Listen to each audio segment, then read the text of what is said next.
Hər kəsə salam dostlar. Mən Leyla Muradova. Nəzərə alsaq ki, 11-ci sinif buraxılış imtahanları yaxınlaşır və indi tam da sınaqlar, ümumi sınaqlar işləməyin zamanıdır məncə. Ona görə bu gün sizlərə Dimin kitabından ümumi sınaq 15-i izah edəcəm. Birinci sualdan başlayaq.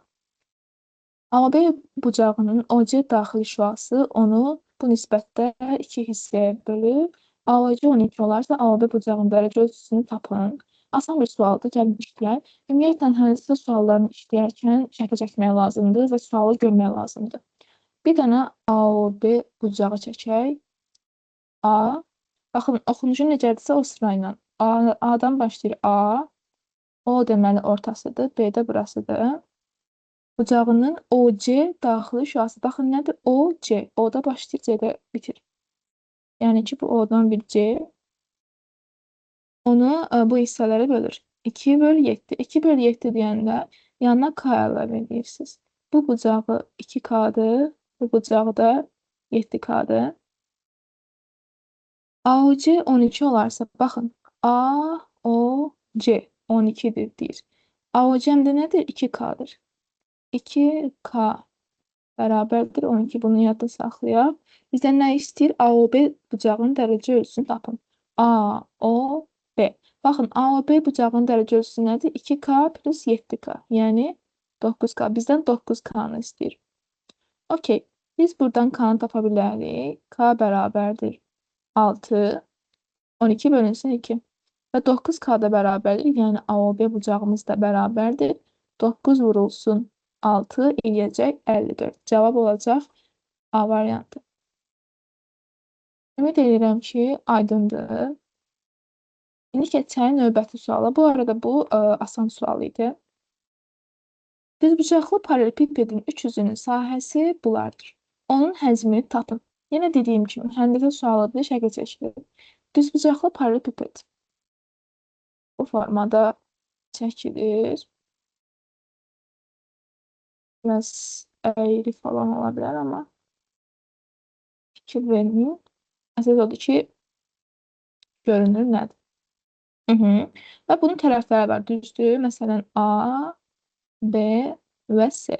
Elə bir ki, A hündürlüyüdür, B deyək bu uzun tərəfidir, C də bu tərəfidir. Həcmini deyir. Bizə həcmini tapmaq üçün düstur nədir? V bərabərdir. A vurulsun. B vurulsun. C. Aha, mənə tərəflər verməyib. Yəni, necə tapacağımı bilmirəm, düzdür. Amma mənə 3 üzünün sahəsini verib. 3 üzünün sahəsi nədir? Baxın. Bir üzü, məsələn, bu üzünün sahəsi nədir? Bu üzü. A vurulsun C. Çünki bu düzbucaqlıdır da üzü, düzdür. Düzbucaqlının sahəsi nəyə bərabər? Tərəflərin hasillə. Bəs bu üzünün sahəsi nəyə bərabərdir? Baxın, bu qabaqdakı üzünün. A vurulsun B, düzdür. A vurulsun B. Bəs bu yandakı üzünün sahəsi nəyə bərabər? Daha doğrusu bu aşağıdakı ya da yuxarıdakı üzünün. B vurulsun C, düzdür. B vurulsun C. Məndə bu üçü var. Veribdir. Baxın, burada veribdir. İndi fikirləşirəm ki, mən bu üçündən bunu necə ala bilərəm? Və fikir verib baxıram ki, bu üç sahəni bir-birinə vursam, nə alaram? AC vurulsun, AB vurulsun, BC nədir? A kvadratı, B kvadratı, C kvadratı, düzdür?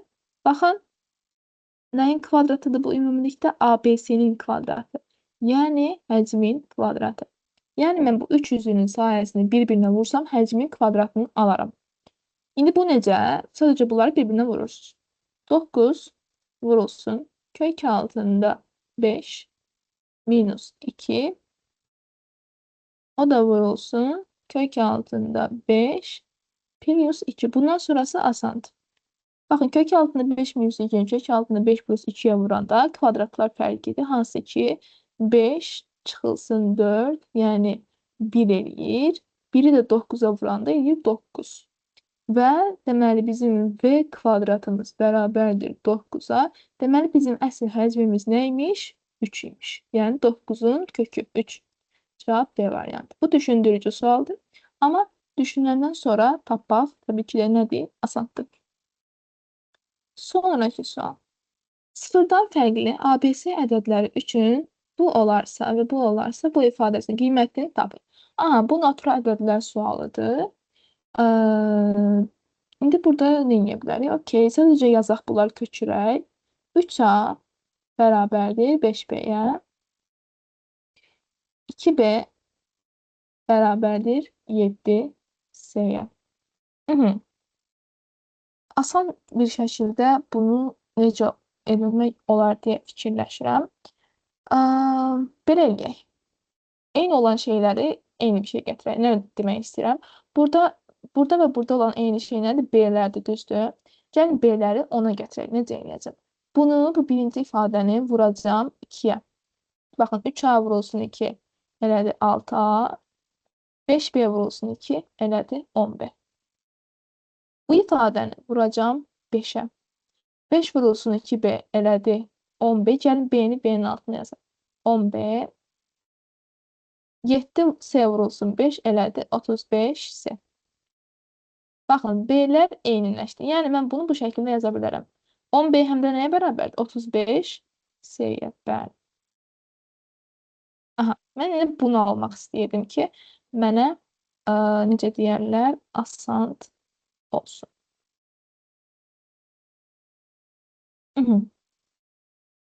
Okey. Və məndən istəyir B topla C.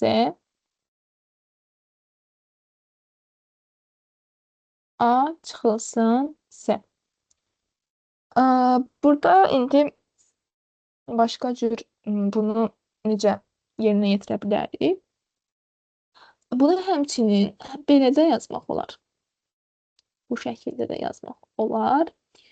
Həm də bunu burada gəlin ABC üçün əkob tapaq. Yox, əkob tapırıq. Bəli, əkob tapırıq. 6, 10 və 35-in əkobu. İndi deyəcəm nə üçün əkob tapırıq. 6, 10, 35-in əkobu. Məsəl üçün bu nə olar? Məsələn, 70 olmaz. 140 140 da olmaz. Məsələn, 280 da olmaz. Gəlin bir ayrıq vuruqlarda beynimizdən tapıyıq. Demək, 2, 3, sonra 2, 5, bu da nədir? 5, 7. Əkob eləyəndə, məsələn, 5-dən 7-ni götürək. Aha, nə yoxdur? 2-dən 3, 2, 3. Nə yoxdur? 2 var, 5 var. Deməli, götürməyə ehtiyac yoxdur. Deməli, bizim əkobumuz nəymiş? 5 vur 7, 35, 35 vur 2, 70, 70 vur 3, 210. Əkobumuz 210. Əkobu tapandan sonra, baxın, A bərabərdir. Yəni ki, hər birini tapmaq üçün qabağındakı ədədə bölürsünüz də. A bərabərdir. 210 bölünsün 6. 210-u biz 6-ya bölsək, cavabı nə alarıq? 35. Sonra B-ni necə tapacağıq? Əkobunun qarşıdakı ədədə 210 ona böləndə eləyir 21. C-ni də necə tapırıq? 210-u bölürük 35-ə, hansı ki, bu cavabı 6 eləməlidir. Bəli. Deməli, mənim A-m 35, B-m 21, C 6-ymış. Yəni, bunları yaza bilərəm yerinə. B-yi yerinə yazırıq 21 plus C-ni yerinə yazırıq 6, A-nı yerinə yazırıq 35, çıxılsın 6. 21-in 6, 27, 35-dən də 6 çıxanda eləyir 29. Cavab 27 bölünsün 29. Ümid edirəm, aydın oldu. Burada birinci növbədə eyni olanları eyniləşdirdik ki, bu üçünü bərabərli şəkildə yaza bildim. Yəni, 5B-ni də 10B elədim, 2B-ni də 10B elədim. Üçünü bir yerdə bərabərləşdirəndən sonra qabaqdakı ədədlərin əkobunu tapdım. Əkobu tapdıqdan sonra A, B, C-ni ayrılıqlı tapmaq üçün, məsələn, A-nı tapmaq üçün əkobu A-nın qarşısındakı ədədə böldüm. B-ni tapmaq üçün onu, C-ni tapmaq üçün onu. Sonra da bura yerinə qoyub yazdım. Bu qədər sadə. Bu sizə biraz qarışıq görünə bilər, amma 1-2 dəfə işləyəndən sonra oturacaqdır. Bu da biraz vaxt aparan bir məsələ ola bilər. Sonra 4-cü suala keçək. Bərabərsizliklər heyətini həll edin. Gəlin, normal bir şəkildə bu bərabərsizliklərin həllini tapaq, hər birinin aralıqdan. Məsələn, bu x kvadratda çıx 8, x toplu 15-dir, düzdür. Gəlin, bunun vuruqları ayırmağa çalışaq. Yəqin ki, bu üsulu bilirsiniz. Məsələn, 15-i mən 3 vurulsun 5 kimi yazsam. Aha. Baxın, 3 vur 5, 15 edir, düzdür? Elə bir şeydə ədədlərin qabağına elə işarə də qoymalıyam ki, cəmliyəndə mənfi səki eləsin. Bunun qabağına mənfi, bunun qabağına mənfi qoysam, həqiqətən mənfi 3 vur mənfi 5 müsbət 15, cəmliyəndə mənfi 8. Deməli, baxın, bunu bu şəkildə yaza bilərəm. X minus 3 vurulsun x minus 5. Bunu vurub açsaq görəcəksiniz ki, həqiqətən də bu ifadəni verir. Demək, kiçikdir 0-dan. Çəkirəm ədəd oxumu. Bunun kökləri nədir? X bərabərdir 3. Qeyd edirəm 3-ü. Baxın, daxil deyil. İçin ona görə boş. Və 5. Qeyd edirəm 5-i. Sonra intervallara ayırıram. İndi işarəsinə baxıram. Məsələn, 3-dən bu tərəfindən var. Məsələn, 0 qoyaq. 0 qoyanda mənfi müsbət edir. Müsbət. Baxın, bu adətən müsbətsə bura mənfi, burada müsbət gedir.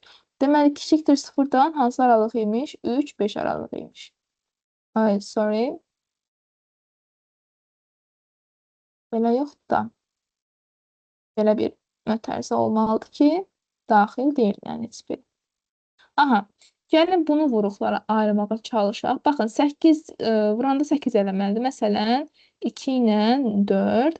Cəmliyəndə mənfi 6 eləməlidir. Bunların hər birini qabağına mənfi alsam, yoxlayıram. Mənfi 2 ilə mənfi 4 vuranda həqiqətən müsbət 8 eləyir. Cəmliyəndə də həqiqətən mənfi 6 eləyir. Deməli, mən bunu da x minus 2, x minus 4 şəklində vuruqlara ayırıb kiçikdir 0 deyə bilərəm. Və belə bir ədəd oxu çəkirəm. 1 kökü 2-dir, düzdür. Bura bir 2-ni mən qeyd edirəm və 4-dür. 4. Bu arada uşaqlar, ədədləri, yəni ədəd oxundakı necə qayda ilə, yəni 4 2-dən böyükdür sağda, ümid edirəm, yəni bunları bilirsiniz. İntervallar. İnterval nə deməkdir? Bu, məsələn, mənfi sonsuzluqdan 2-yə qədər ədədlər qoyanda bu eləyəcək, işarəsi nə bilim, məsələn, mənfi eləyəcək. Bu aralıqda müsbət, məsələn, bu aralıq mənfi, bunu yoxlayır. Məsələn, burada 0 var, düzdür? 2-dən kiçik 0 qoyanda mənfi müsbət eləyir. Deməli, cavab müsbət, mənfi, müsbət. Niyə belə yazıram? Çünki adətən müsbət mənfi müsbət gedir. Amma biz imtahanı nə edirik? Yoxlayırıq. Bunun şeyi var, bu arada istisnası. O qabağımıza çıxsa, onun istisnasını da mən qeyd eləyərəm. Və burada da deməli bizdən mənfi aralığı istədiyi üçün, baxın, mənfi aralığı istədiyi üçün cavab nə olur? 2, 4 aralığı. Baxın, bu 2-4 aralığını biz götürdük. Biz heyət deyəndə var, heyət, bir də başqası var, o da belə yazılır. Baxın, o da belə. Bu işarə yazır. Bir də bu işarə isə heyətdir. Baxın, buradakı nə deyir? Heyəti deyir. Bu işarə ilə yazılanda, bu tənliklər sistemi kimi yazılanda, onda aralıqları kəsişdirirsiniz. Amma heyət olanda birləşdirirsiniz. Okey? Okey.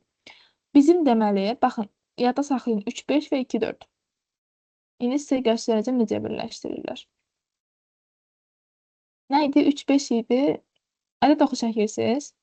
Nədir? 3, 5. Sonra belə bir xətt deyirsiniz. Yəni də bu aralıqdır deyə. Bir də nə idi? 2, 4 idi. Nəsə belə bir şey idi. 2, 4 və bu aralığı işarələyirsiniz. Birləşdirəndə başdan ən sona qədər. Yəni 2, 5 aralığı. Kəsişmək istəsəydi, bu xəttlər deyək, bu xəttlər kəsişən yer harada kəsişir? Baxın, yuxarı aşağıdır 3 ilə 4. Deməli, kəsişməsi əslində 3 ilə 4 olacaq. Amma birləşməsi 2 və 5-dir. Bizə hansı ki, birləşməsi lazım. Çünki bizdən həyət soruşur. Okey, ümid edirəm ki, aydındır. Nəsə sualınız olsa, kommentlərə yaza bilərsiniz. Tənliyini həll edin. Okey. Deməli, biz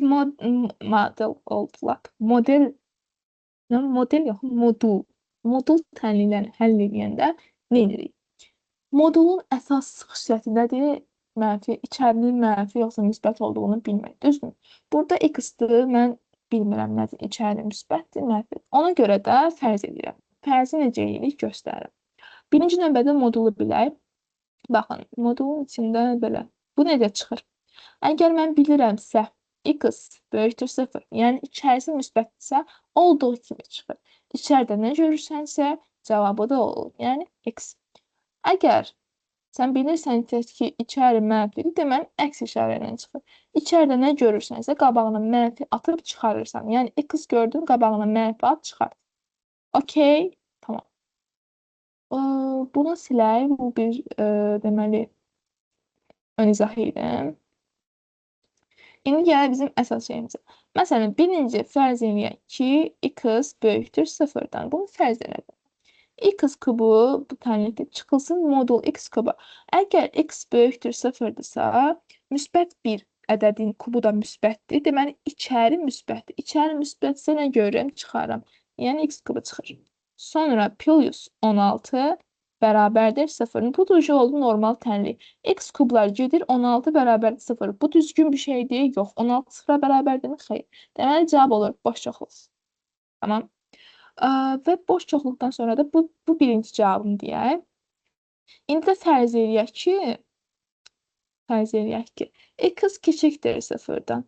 X kiçikdir 0-dan. X 0-dan kiçikdirsə, x mənfidir. Mənfi ədədin kubu olur mənfi. Deməli, baxın, x kubu çıxılsın. Modulun içi mənfidirsə, nə ilə çıxır? Əks işarə ilə. Mənfi x kub. Tamam. Və plus 16 bərabərdir 0. Normal bir tənlik həll eləyək. Bu oldu çevriləndi müsbətə. Deməli, 2x kubu bərabərdir nəyə? 2x kubu bərabərdir mənfi 16-ya. X kubu bərabərdir mənfi 8-ə. X bərabərdir nəyə? Mənfi 2-yə. Gördünüz, mənfi 2-yə. Baxın, görün mənim şərtim nə deyir? Mən şərti yuxarıda nə qoymuşdum? X 0-dan kiçik olmalıdır. Həqiqətən 0-dan kiçikdir? Bəli. Deməli, cavabım nədir? Mənfi 2. Bu qədər basit. Deyə bilərsiniz ki, boş çoxluq niyə olmadı? Çünki mən x-i boş çoxluq aldım, düzdür? Birinci şərtimdə. Amma nə şərt qoymuşdum? X 0-dan böyük olsun şərti qoymuşdum. Heç boş çoxluq 0-dan böyükdür. Xeyr, şərtimi ödəmədi. Ona görə mən birinci vəziyyətini götürməliyim. Ona görə mən ikinci vəziyyətini götürdüm. Bunu da belə yadda saxlayın. Modul suallarında həmişə iki vəziyyətdə də yoxlayın. Bu əsas bir qaydadır. Kompleks ədədlərin hasili bu olarsa n tapın. Çox sadə bir sual. Yəni bunun ümumiyyətlə gedib kompleks ədəd bilməyə əslində heç ehtiyac da yoxdur. Ay real hissə, ay filan bir hissə. Okey, lazım olacaq da, amma kiçik bir şey. Bunların hasilidir. Hasili normal vuruqlarda vurub açırsınız. 1 vurulsun m çıxılsın 3i plus 2m çıxılsın 6i'nin kvadratı. Deməli, gəlin i'lər bir tərəfə. Baxın, bu i kvadrat nədir? Mənfi 1. Mənfi 1, mənfi 6 vurdum, nədir? Müsbət 6. Müsbət 6. M də burada. Məsələn, bu da elə bir ki, buradan i'ni çıxarsam, baxın, bu ikisindən də i var. i'ni çıxarsam, məsəl üçün, yazsaq plus. Baxın, burada qaldı mənfi 3. Burada qaldı müsbət 2m. Burada da i. Baxın, işarələrə çox diqqətli olun. Əgər ekstra diqqətli olmaq istəyirsinizsə, vurub açın, təzən yoxlayın, görün, cavab eyni alınır. Yəni, düzgün eləmişsiniz. Burada da bu deyir hasili 2 çıx 11 idi. 2 çıx 11 idi. Heç nə. İ'nin yanında nə var burada? Baxın. 2m çıxılsın 3. Burada da i'nin yanında nə var? 11. Xeyr. Mənfi 11. Yeni işarə, yenə diqqət. Ona görə 2m çıxılsın 3. Bərabərdir. Mənfi 11-ə. 2m bərabərdir. 2m bərabərdir. Mənfi 11, 3 elədir. Mənfi 8, o da mənfi 4. M bərabərdir. Bunu yəni hesablasınız, sadə bir şey. M bərabərdir. Mənfi 4. Bu qədər sadə. Və məncə bu sadə bir misaldır. Sadəcə burada nə eləmək lazımdır? İşarələrə diqqət eləmək lazımdır. 7-ci sual. Bu düz xətləri perpendikulyar olaraq P parametrini ala biləcək qiymətlərin hasilini tapın. Baxın, burada qaydalar bilmək lazımdır. Birinci qayda, düz xətlər perpendikulyardırsa, onların k-larının hasili -1-ə bərabərdir. K nədir? Deyəcəm. Y bərabərdir. K, x topla B. Baxın, bu düz xəttin tənliyidir. Düz xəttin tənliyində bu y-dir, bu x-dir. Bütün düz xətlərdə olur y-dən x. K ilə B ədəd. Məsələn, 2, 3, 5, 4, 6 belə bir ədədlərdir. X-lə y həmişə ama x-lə y olacaq. Yəni ki, 2 dənə düz xət veribsə, onların x-in qabağında duran şeylər bir-birinə vuranda -1 edir, əgər perpendikulyardırsa. Burada bizə şeylər verir. Nədir bu? Bizə şeylər verir də, yəni point edir ki, perpendikulyardır. Nə bilməliyəm, k-ların hansı -1. Başqa görün, hə, başqa işte. Aha, k-lar 1k, baxın, x-in qabağına nə durur? P minus 3. P minus 3. Baxın, baxmazdan əmin ol, yenə deyim dolaşdı. Əmin olun ki, yəni bütün x-in qabağına, yəni ola bilər ki, bu tərəfdə plus 4x olsun, səni çaşdırsın. Yəni bütün x-ları toplayıb da onun qabağındakını k götürürsən, okey? O tərəfdə x falan qalmamalıdır. Okey, birinci k'mız P minus 3. X'in qabağına durur çünkü. Vurulsun ikinci k. 2P topla 5. Beraber olmalı nəyə? -1'ə. Burada normal vurup açma qaydasına gedirik. P'ni 2P'ye vuranda 2P kvadratı. Topla P vurulsun 5 5P. Çıxılsın 6P. Çıxılsın 15 bərabərdir -1'ə. Sadələşdirək. 2P kvadratı 5P'den 6P çıxanda eləyir -P. -15. Burada -1. Hansı ki mən -1'i bu tarafa keçirsəm -14. Bərabərdir 0. Aha, burada yenə bir qayda lazımdır. P parametrinin alabiləcək qiymətlərin hasilini, P parametrinin qiymətlərin hasili. Bu kvadrat tənlikdir. Kvadrat tənliyin köklərinin hasili bərabərdir C bölünsün A'ya. Kvadrat tənliyi belə yazılır da.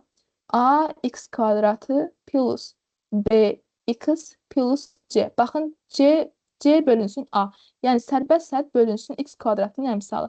Burada C nədir? Baxın, işarəsilə bir yerdə. Ha, baxın. -14 bölünsün A. Yəni, deyə bilərsiniz burada x kvadratı plus p kvadratı fərqi yoxdur. Heç fərqi yoxdur. Əsas dəyişən olsun. Yəni, necə deyim, rəqəm olmasın da. Burada A ola bilər, B ola bilər, C ola bilər, C ola bilər, F ola bilər, X ola bilər, hər şey ola bilər. Bu A-nı demirəm ha. Burada A əmsaldır. Çox qarışıq oldu, amma yəni belə də, yəni. Məsələn, burada A 2-dir. Yəni, -14 bölünsün 2. Yəni, aydın olmasa yazarsınız, kommenti izah edərəm. -7. Burada cavab olacaq -7. Ümid edirəm ki, aydın oldu. Neynədir? Birinci bildik ki, K1 vurulsun K2 -1 olmalıdır. Hansı ki, bunları bir-birinə vurduq, -1-ə bərabər elədik və biz kvadrat tənlik aldıq. Kvadrat tənlikdə də qiymətlərin hasili bilirəm ki, viyyətlə C bölünsün A-dır. Oradan tapdım. Bu qədər sadə və easy peasy. Easy peasy limon squeeze. Okey. Keçək 8-ci suala. Məxrəci 10 olan düzgün kəsirlərin cəmini tapın. Nədir düzgün kəsir? Surət məxrəcdən kiçik olmalıdır. Məsələn, 10/1. Deyək ki, məxrəci olan düzgün kəsirlərin cəmi 10/1, 10/2, 10/3, ta ki 10/9. Yəni də 10/9-a qədər ucu 10/10 məsələn düzgün olmayandır. 10/1 plus 10/2 plus, yəni ki, bu bir-bir toplayacaqsınız da. 4, 5, 6, 7, 8, 9. Hamısını cəmləyirsiniz. 3, 6, 10, 15, 21, 28, 36. 36'nın da üstünə 9 gələndə 45 eləməlidir. 45 bölünsün 10, 4/5. Bu çox rahat, çox asan sualdır. Bunu yəni hər bir kəs yaza bilər. Ədədin tam hissəsini tapın. Birinci növbədə sadələşdirmək lazımdır. Kök altında 3 vurulsun. 2 kök altında 2 nədir? 2'ni içəri atsam, kök altında nə olar? Baxın, içəri atanda bunun qüvvətini yüksəldirəm. Burada nədir? 2'dir. Yəni də ikinci dərəcədəndir. 2'nin kvadratı 4, atdım içəri, vur 2. Kök altında 8 edir bu. Vurulsun kök altında 12. Eşine baxın, kökləri bir-birinə vuranda içləri bir-birinə vuruq. Düzdür? Kök altında 3 vur 8 vurulsun 12. Gəlin bunları biz bir-birinə vuraq. Bu nə edir? 24 vurulsun 12. 24 vurulsun 12. 288 kök altında 288. Hə, nə deyir? Tam hissəsini tapın. Necə tapırıq? Mən 288-ə yaxın kvadratı olan bir şey. Məsələn, 15-in kvadratı nədir? 225. Atdım da elə. Bəs 16 nədir? 256. If I am not mistaken. Yəni səhv eləmirəmsə. 16 vur 16. Bəli, 256-dır. Məsələn, 17-də 289-dur, düzdür? Sözümün canı nədir? Belə-belə yoxlayıb ən yaxın olanı tapırsınız. Və mən gördüm ki, ən yaxın olan buna 16-dır. Hansı ki, 16-nın kvadratı 256. Bəs 17-nin kvadratı nədir? 289. Həqiqətən də 288 bunların arasındadır. Və tam hissə ədəddən kiçik olur, böyük olur. Məsələn, 5 tam onda 7. Tam hissəsi nədir? 5. Ədəddən kiçikdirmi? Bəli. 5 tam onda 7. 5 5 tam onda 7 kiçikdir. Deməli, bunun da tam hissəsi, bax 256-nın işin yoxdur. Tam hissə bu ədədlər. 16 ilə 17-nin işin var. Tam hissəsi 17 olacaqsa 16, təbii ki də 16. Çünki ədəddən kiçikdir. Ona görə cavab olacaq burada A variantı. Ümid edirəm ki, aydındır. Keçək növbəti sualımıza, 10-cu sualımıza. A və B çoxluqları üçün dınay olarsa, cəminin ən böyük qiymətini tapın. Tərəfdarıyım şəkil çəkilməyin. Şəkil çəkilməyin, o da. Şəkil çəkməyin tərəfdarıyım. Çəkək. Çoxluqlar bilirsiniz ki, dairə ilə göstərilir və deyir ki, kəsişməsi boş çoxluq, yəni kəsişməsi var. Yəni, mən bunu bu şəkildə çəkə bilərəm. Məsələn, bu olsun A çoxluğu, bu olsun B çoxluğu. Deyir ki, burada elə bir şey, baxın, NA 11 o deməkdir ki, NA 11. Yəni, baxın, bu A-nın dairəsində option 11 dənədir. MB o deməkdir ki, MB deməkdir ki, B-nin dairəsində option 5 dənə bir şey, 5 dənə element var. Və deyir ki, baxın, bu nə deməkdir? N, A belə xət B nə deməkdir? Yəni, A-da olsun, B-də olmasın. Baxın, imenli A olan yer. Yəni, bura. Bura deyir. Bu hissə. Bura daxil deyil. Bu da o deməkdir ki, B-də olsun, A-da olmasın. B-də olsun, A-da olmasın. Baxın, bu part axı A-ya aiddir. Necə mən bunu bura daxil edeyim? B-də olsun, A-da amma olmasın demək. Və nə deyir? Cəminin ən böyük qiyməti deyib, bunun cəminin ən böyük qiymətini tapın deyib. Və A ilə B-nin kəsişməsində boş çoxluq deyil. Yəni, ən azı bir dənə element varsa. A-da var idi 11 element. Biri getdi bura. Nə qaldı burada? 10 dənə element. B-də də var idi 5 dənə element. Biri getdi bura. Nə var? 4 dənə. 10 ilə 4 cəmini 14. Ümid edirəm aydındır. Bu məntiqdir uşaqlar. Just məntiq. Just logic. Okay? I hope you understand. Understood. Aha, bərabərsizliyin necə tam həlli var. Deməli, log 3 modul x kiçikdir 2-dən. Okay, gəlin modul x kiçikdir. Baxın, log 3-dürsə, burada da 2 varsa nə edirik? 3-ün kvadratı deyirik. Yəni 9 deyirik. Modul x kiçik 9-dan və bu modulun açılışıdır. Və baxın, həmişə yadda saxlayın. Bu tipli modulların açılışı belədir. Baxın, x kiçikdir 9-dan, böyükdür -9-dan. Deyir, neçə tam həlli var? Və şuna, -9-dan böyük, 9-dan kiçik ədədlər. Hansı ki, -8, -7, -6, -5, -4, -3, -2, -1. Sıfırı unutmuruq, 0. Sıfırdan sonra 1, 2, 3, 4, 5, 6, 7, 8, 9. 9. No, 8. Yes. Və bu da eləyinə 16 dənə saydım, səhv eləmirəmsə. Ya da belə eləyək də, 9 çıxılsın, 9 bölünsün 2. 2-yə bölmürdük, yox. 18. Bəs 17 eləməlidir axı. 17 eləməlidir. Niyə 16? 3-ün kvadratı 9. X deməli -9 aralığındadır. Neçə tam əlli var? 0 tam ədəddirmi? Bəli, tam ədəddir. Mənfi də tam ədəddir. Bəli. Təbii ki də. Deməli, uşaqlar, x-in yerinə 0 qoymaq olmaz. Çünki belə bir qayda var. Yəni ki, loqaritmada belə bir limit var ki, x-in yerinə sən 0 qoya bilməzsən. Bu qaydadır yəni.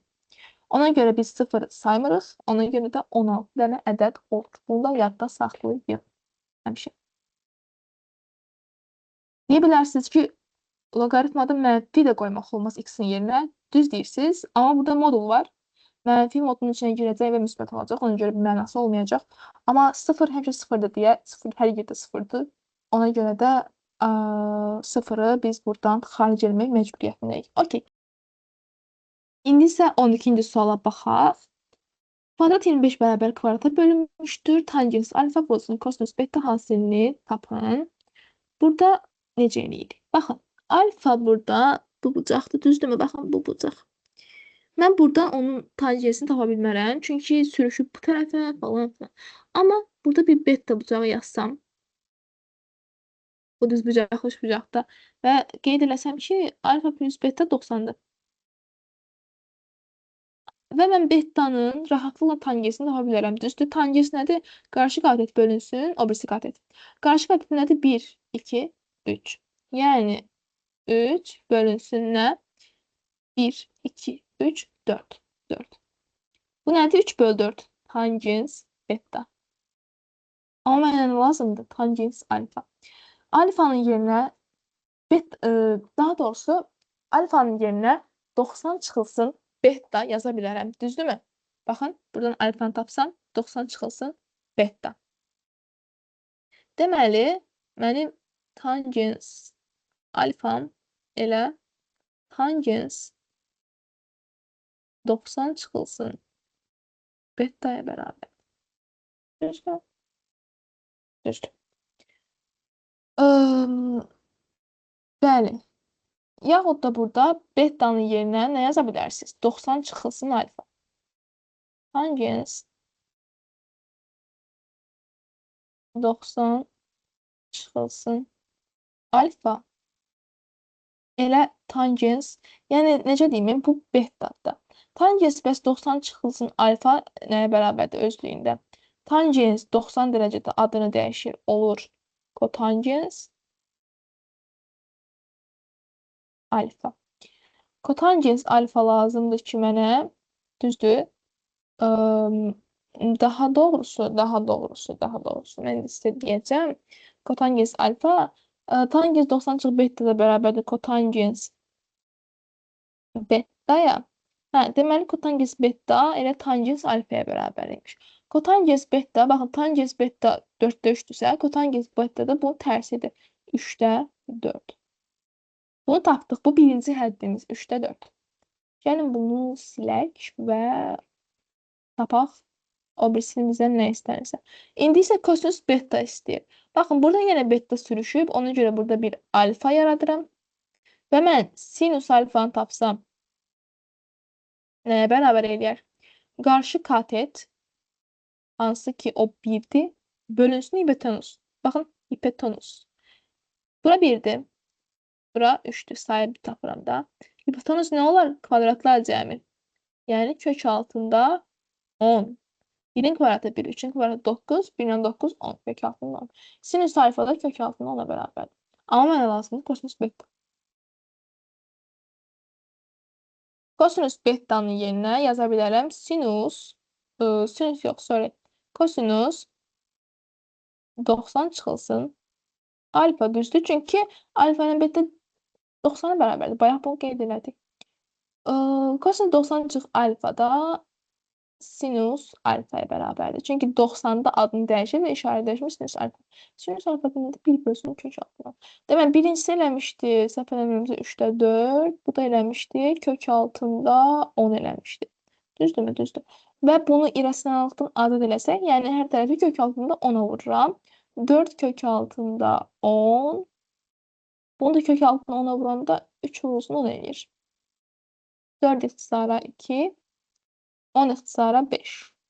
Və bu da eləyir 15'də 2 kök altında 10. Yəni cavab olur A variantı.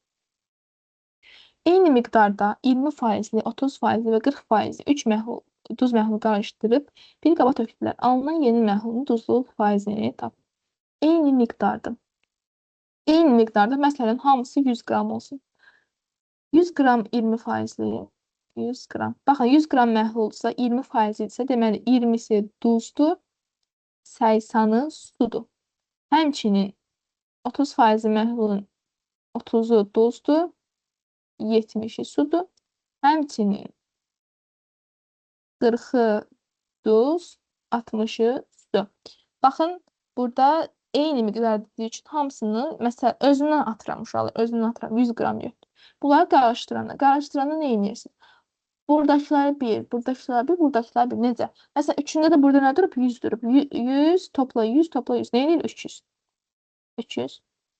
Çəkdim xətt. Yuxarıdakiləri 1. 20 topla 30, 50 topla 40, 90. Aşağıdakiləri 1. 80 topla 70, 150, 150'nin üstünə 210. Qayda budur uşaqlar. Deməli, məndən nə istəyir? Duzluluq faizini istəyir. Baxın, duz budur, məhlul budur. Duzluluq faizini tapanda duzu məhlula bölüb vururuq 100%. Hansı ki, bu da eləyir 30%. Bəli, bu qədər sadə. Bu məhlullar üçün mənim xüsusi üsullarım var. İstəsəz onları da izah edərəm. Tərkiblər sisteminin neçə həlli var? Baxın, burada biz bunları tərəf-tərəfə toplasaq, x kvadratı plus x kvadratı nə edir? 2x kvadratı. Y kvadratına y kvadratı gelir 0, bərabərdir 8'ə. Düzdürmü? X kvadratı bərabərdir 4'ə. X bərabərdir 2'yə. X bərabərdir -2'yə. 2 kökü buradadır. Gəldi, məsələn, y-ləri tapmağa çalışaq. X 2 olanda görə y neçə edir? 2'nin kvadratı 4 çıxılsın y kvadratı bərabərdir 3. Y kvadratı bərabərdir 1. Y bərabərdir 1. Y bərabərdir -1. Baxın, həlləri deməli 2x2 olanda y həm 1 olur. X2 olanda y həm də -1 olur. Bu belə. Sonra gəlin indi x-in yerinə -2 qoyaq. -2 qoyanda da, məsələn, yenə burada yoxlayaq. -2'in kvadratı müsbət 4 çıxılsın y kvadratı bərabərdir 3'ə. Y kvadratı yenə bərabərdir 1'ə. Y yenə 1 və -1. Yəni, -2 ilə də y həm 1 alındı, həm də -1 alındı. Burada da 2 kök burada, 2 kök burada. Deməli, cəmi 4 dənə kökü var imiş. Bu da bu şəkildə. Keçək bu. Şərtini ödəyən ən böyük ABC ədədini tapın. Bunu aça bilərik hər birini. Açaq da elə. Baxın, ABC-ni necə açırıq? Bu deməli A olacaq deməli 1, 2. 100A plus 10B plus C. Çıxılsın. Deməli, 100B. Baxın, plus olmadan çıx yazırım, çünki qabağında çıx var. Ona çıxılsın C. Bərabərdir nəyə? 360'a. C-lər ixtisara getdi. 100A çıx 10'a eləyir 90A. 10B çıx 100B eləyir 90B. O da bərabərdir 360'a. Baxaq görək, hər tərəf 90'a bölünür. A çıxılsın B bərabərdir 360 bölünsün 90, yəni 4. A çıx B 4 edir. Mənə deyir ki, ən böyük ABC ədədi A, B, C. Ən böyük olması üçün, yəni 9'dan başlamalıdır, məsəl üçün. A-nın yerinə 9 qoyanda B neçə eləyir? B eləyir 5. Çünki A çıx B 4 eləməlidir. 9, deməli 5. İndi C-yə baxaq. C-də məsələn, bunlar indi fərqli ədədlərdirmi, eyni ədədlərdirmi, şübhəli. Məsələn, S 9 olsa ödəyirmi? Yoxlayaq. 950 yox, yəni burada yoxlayaq da ABC. 959 çıxılsın BA ise B 5'ti. A 9'du. S 9'du. 9'dan 9 çıx 0. 5'dən 15'dən 9 çıxanda 15'dən 9 çıxanda eləyir 6. Bu da eləyir həqiqətən 3. Bəli, vəsiyo 959. Bunun cavabı oldu 959. 16-cı sual. Uzunluğu kök 5 olan parça müstəvini kəsir. Müstəvi deyəndə xət çəkə bilərik, düz şey çəkə bilərik. Mən xət çəkəcəm, xət. Bu müstəvidir. Parça da deyir kəsir müstəvini, kəssin. Və uzunluğu bu kök 5'dir, unutmayaq. Onun uçları müstəvidən 0,4 və 0,6 məsafədə olarsa, məsafə deyəndə perpendikulyar seçirik. Baxın, perpendikulyar. Deməli, 0,4 məsəl üçün bura 0,4 və 0,6. Həmin parçanın müstəvi üzərindəki proyeksiyasını tapın. Proyeksiyasını deyəndə, yəni bizdən baxın bunu istəyir. Bu uzunluq var, bunu istəyir. Bunu belə eləyə bilərik. Gəlin belə uzataq.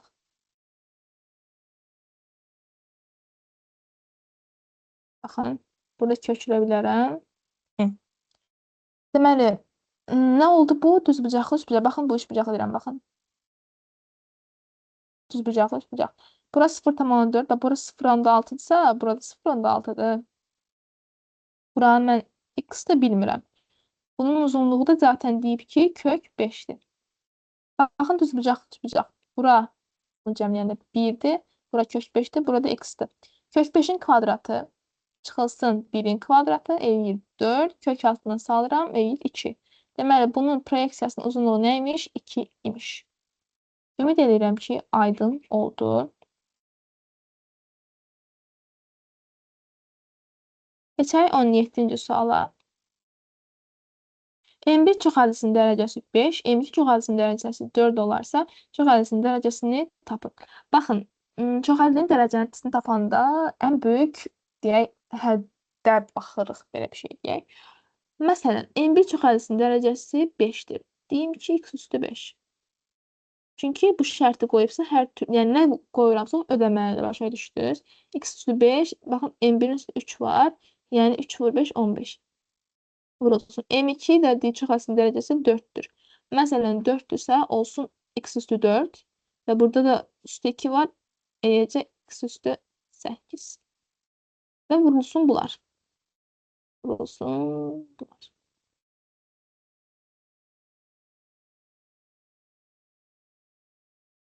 Üstü 5. İndi burada bu çoxhədinin dərəcəsi olacaqdı. Baxın, 15 və 8. Vuranda birisi cəmlikdir. 23.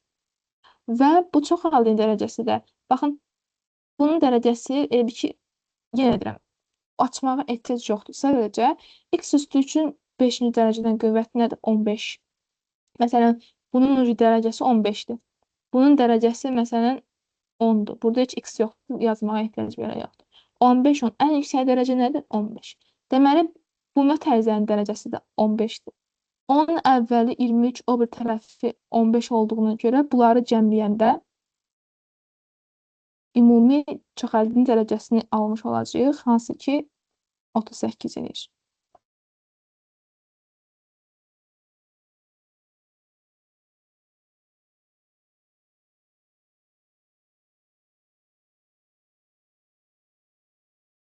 On 8-ci sualda isə silindrin doğranı 5, oturacağının ən böyük vətəri 8 olarsa, onun ox kəsiyinin sahəsini tapın. Yenə həndəsə sualdır və burada biz yenə şəkil çəkməliyik. Çəkməyə bilərik, amma düzgün görmək üçün çəkmək lazımdır. Gəlin bunu düzgün çəkin.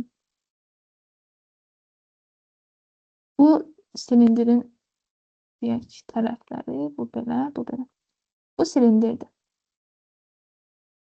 Əgər doğranı onun, baxın bu yan tərəfi onun doğranı adlanır. Yəni buranın uzunluğu 5'dir. Ən böyük vətər diametrdir. Vətər harda olur? Dairədə. Deməli bunların, daha doğrusu çevrədə. Deməli bunların da bu Bətər buna aiddir. Bunun diametri neymiş? 8 imiş. 4, 4 bölüm rahat olsun. Aha, onun ox kəsiyinin sahəsini tapın. Baxın, silindrin ox kəsiyinin sahəsi düz bucaqlıdır. Ox kəsiyinin sahəsi, yəni ki, içdən baxanda hansı fiqur görünür, odur da elə bir şey. Və bunun da düzbucaqlıdır. Düzbucaqlının tərəfləri nədir? 5-dir. Bu tərəfi nədir? 8-dir. Düzbucaqlının sahəsi necə tapılır? Tərəfləri bir-birinə vurur. 5 vurulsun 8 eləyir 40. Cavab 40 olacaq. 19-cu sual. Ümid edirəm ki, aydın oldu bu arada. 19-cu sual. Loqaritm 3-cü dərəcədən 5 a olarsa, loqaritm 25, 45 a ilə ifadə edin. Bunu necə yaza bilərik? Bunu bir dənə belə yazaq ki, loqaritm 3-cü dərəcədən bu 5-dir. 5 bərabərdir a-ya. Loqaritm 25, 45-i a ilə ifadə edin. Məsələn, burada necə eləyə bilərim? 45-i 9 vur 5 yaza bilərəm. Aha, elə eləyək. Baxın, 45-i 9 vur 5 şəklində yazsam, onda mən loqaritm 25-dən 5 plus loqaritm 25-dən 9 kimi belə ayıra bilərəm. Düzdürmü? Düzdür. Burada 25-dən 5-in ucu cavabı var. 25 5 üstü 2-dir. 5 üstü 2-dir. Və burada cavab olur nə? 2-də 1. Bu yəni loqaritm qaydası 2-də 1 plus. Loqaritm 25-dən 9-u da aynen ifadə eləməliyəm. Deməli, 9 3-ün kvadratıdır. Baxın, bunu belə yazaq. 9 3-ün kvadratıdır. 25-də 5-in kvadratıdır. Kvadratlar gedər. Elə bu, loqaritm 5-dən 3-ə bərabər olar. Loqaritm 5-dən 3-ə bərabər olar. Amma, təbii ki də, loqaritm 5-lə, deyək ki, 5-dən 3, loqaritm 3-dən 5-ə bərabər deyil. Bəs nədir onların arasındakı fərq? İndi sizə izah edəcəm. Yəni, sizcə onlar arasında fərq nəyə bərabər olar? Təbii ki də, biri o birisinin tərsidir. İndi onun sizə necə olduğunu izah edəcəm. Bu bir qaydadır. Dediyim kimi, bir-birinin tərsidir. Yəni ki, loqaritm 3-dən 5 a-dırsa, loqaritm 5-dən 3 1 bölü a-dır. Ona görə bu da olur 2-də 1 plus 1 bölünsün a. Cavab bu olacaqdır. Onu sadələşdirə də bilərsiniz ya da elə də saxlaya bilərsiniz. Problemi yoxdur. İndi isə baxırıq bu suala. 20-ci sual. 2 zərrə ilə atılır. Düşən xallardan birinin 2-yə bölünən mürəkkəb ədəd, o birinin isə 3-ə bölünən sadə ədəd olması hadisəsinin ehtimalını tapın. Baxın, zər məsələlərində adətən aşağıda 6 vur 6 yazırdıq. Çünki 2 zər var. İkisini eyni anda atırsam 6 vur 6 36. Bu ümumi halların sayıdır. 36.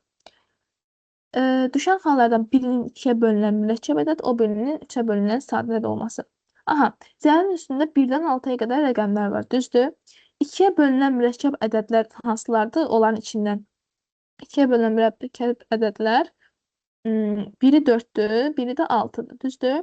Bəs 3-ə bölünən sadə ədəd hansıdır? Sadəcə 3-dür.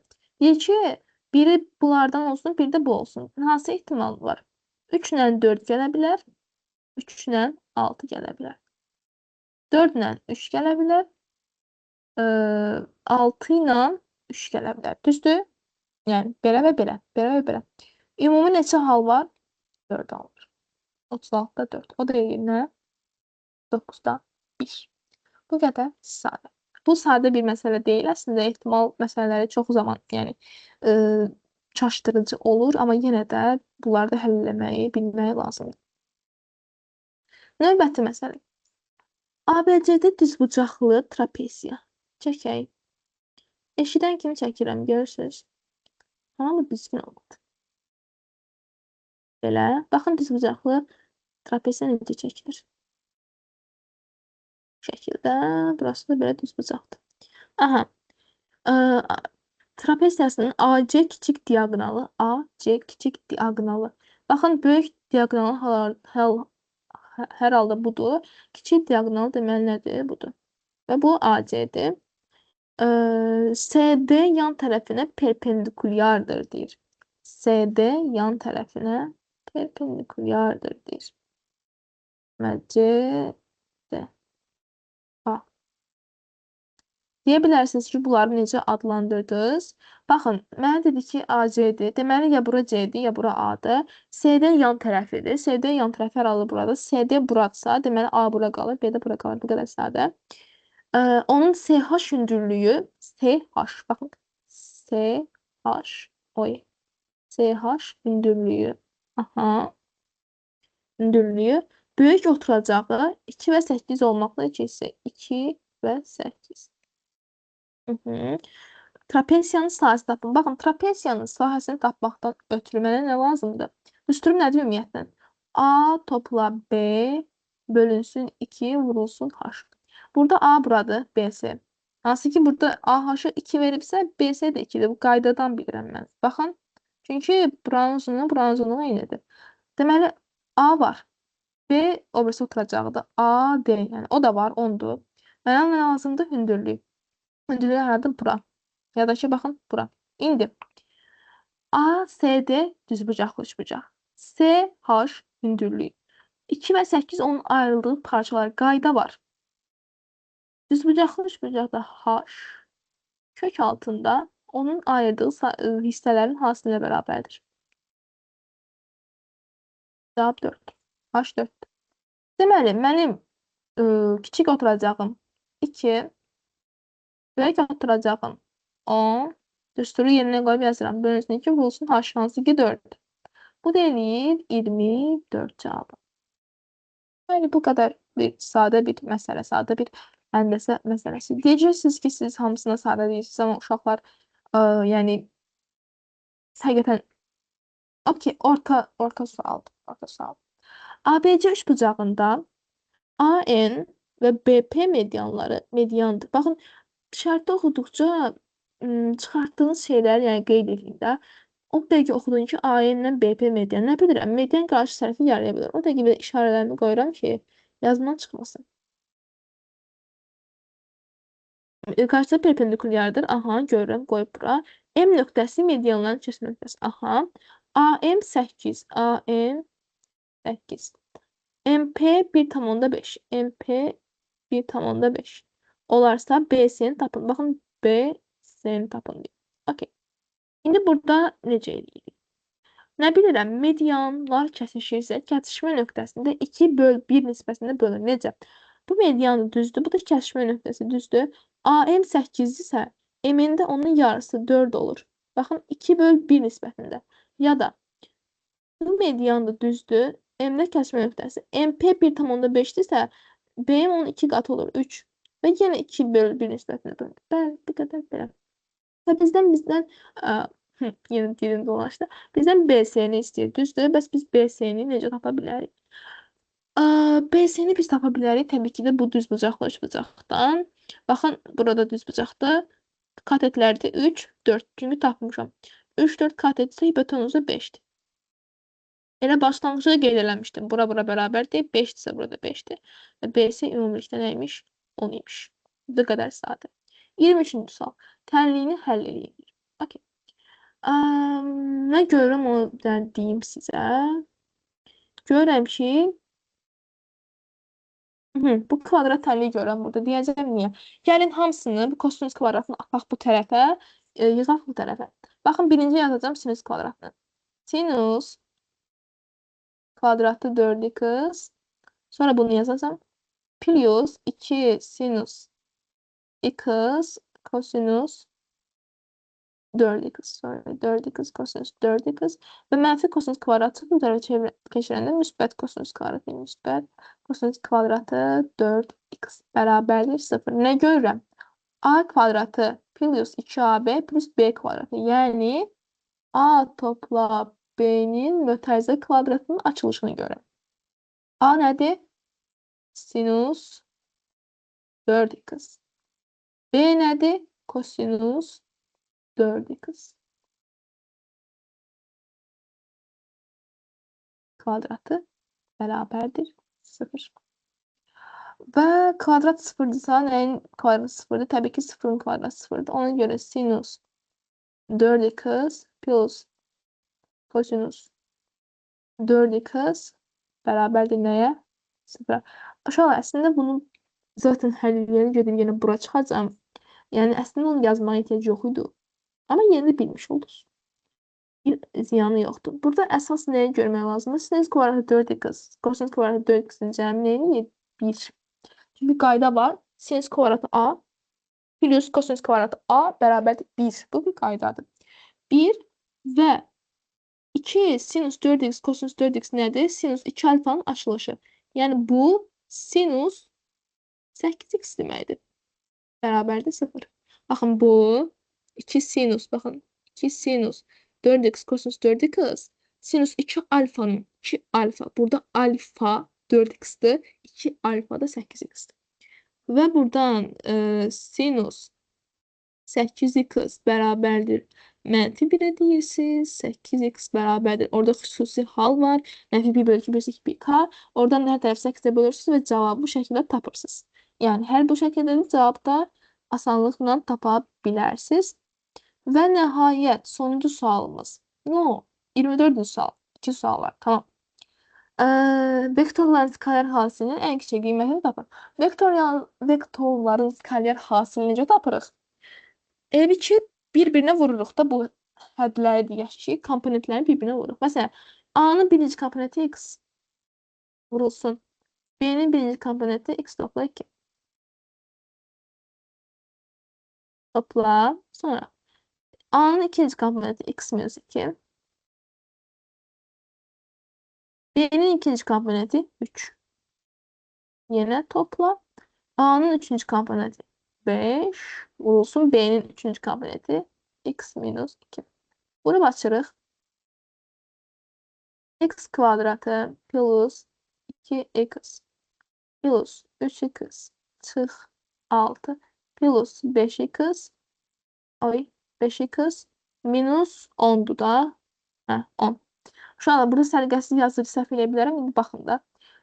Deməli, x kvadratı 2x, 3x elədi 5x, üstünə də 5x elədi 10x.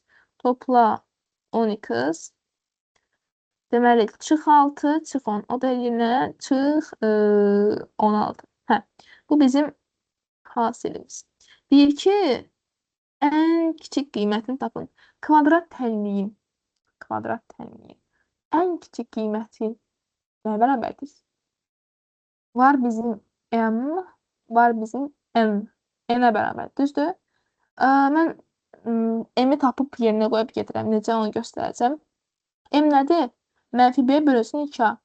Mənfi b, yəni 10 bölünsün a1'dir 2a. Elədir mənfi 5. Və mən bu mənfi 5 yerinə qoysam, cavabım olacaq elə n-də, yəni başa düşdür. Deməli, mənfi 5'in kvadratı 10 çıxılsın 50 çıxılsın 16. Hansı ki eləyir? Mənfi səhv eləmirəmsə mənfi 56. Belə bir şey eləməlidir. Yeni də cəmləyib baxarsınız. Sonra keçək nəhayət sonuncu sualımıza. Su damlasının suya düşməsi nəticəsində radiusu eyni ədəd qədər artan konsentrik çevrələr əmələ gəlir. Baxın belə. İndi mən bu səliqəsiz çəkdim. Yəni bu shape-lə düzəldim. Məsələn, bu biri belə. Sonra yenə shape əlavə eləyək. Sonra biri belə. Sonra yenə shape əlavə eləyək. Məsələn, biri belə gedirdi. Və birinci və 7-ci çevrələrin radiusları cəmi 12, ikinci və 10-cu çevrələrin radiusları cəmi 18 olarsa, damlaların yaratdığı halqaların qalınlığı n. Bu səhv eləmirəmsə silsilələrlə getmək olar. Səhv eləmirəmsə yox, elə silsilələrlə getmək olar bunu. Yəni bu sizə deyir ki, Silsilənin deyir, ay sorry, bu yenə şey eləyir. Gəlin bunu silək. Hardan bildim silsilələr? Özü burada şey verib.